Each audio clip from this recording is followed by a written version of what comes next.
Small cap mutual funds का out performance जारी है।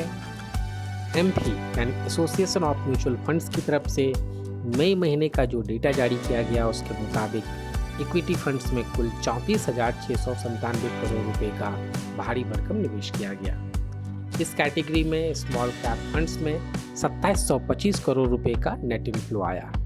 इससे पहले अप्रैल महीने की बात करें तो इक्विटी फंड्स में कुल 18,917 करोड़ रुपए का इनफ्लो आया, जबकि स्मॉल कैप फंड्स में 2208 करोड़ रुपए निवेश। इलारा कैपिटल की एक रिसर्च रिपोर्ट के मुताबिक स्मॉल कैप फंड्स में कुछ खास स्कीम्स हैं जहां 80 से 85% तक निवेश किया जा रहा है। कैलेंडर ईयर 2024 की बात करें तो जनवरी, फरवरी, मार्च, अप्रैल और मई के महीने में स्मॉल कैप फंड्स में कुल 11,019 करोड़ रुपए का इनफ्लो आया।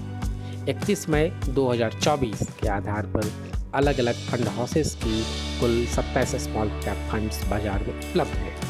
इनमें से 3 स्मॉल कैप फंड्स ऐसे हैं जिनमें कुल 83% निवेश किया गया है। आसान शब्द में समझें तो इस साल अब तक स्मॉल कैप फंड्स में 11,019 करोड़ रुपए का निवेश आया।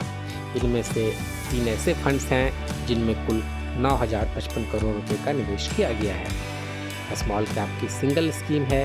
इनमें से टॉप स्कीम जो है उसमें कुल फंड का 51% निवेश किया गया है।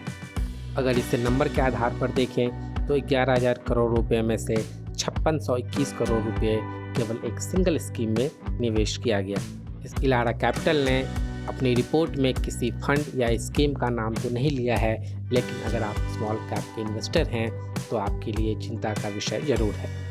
इस रिसर्च रिपोर्ट में यह भी कहा गया कि स्मॉल कैप कैटेगरी के जो टॉप परफॉर्मेंस स्कीम्स हैं उनका रिलेटिव परफॉर्मेंस कमज़ोर हो गया है। निवेशकों के लिए यह जानना इसलिए ज़रूरी है क्योंकि क्वांट म्यूचुअल फंड पर फ्रंट रनिंग की जांच शुरू हो गई है। स्ट्रेस टेस्ट रिजल्ट में क्वांट म्यूचुअल फंड ने कहा कि स्मॉल कैप फंड पोर्टफोलियो को 50% तक लिक्विडेट करने में उसे 28 दिन और 25% लिक्विडेट करने में उसे 14 दिन का वक्त लगेगा। वहीं मिड कैप फंड्स की बात करें तो 50% फंड को लिक्विडेट करने में 9 दिन और 25% फंड को लिक्विडेट करने में केवल 5 दिन लगेंगे। फंड के साइज़ की बात करें तो क्वांट स्मॉल कैप फंड का AUM यानी असेट अंडर मैनेजमेंट करीब 24,000 करोड़ रुपए और क्वांट मिड कैप फंड का असेट अंडर मैनेजमेंट 9100 करोड़ रुपए के करीब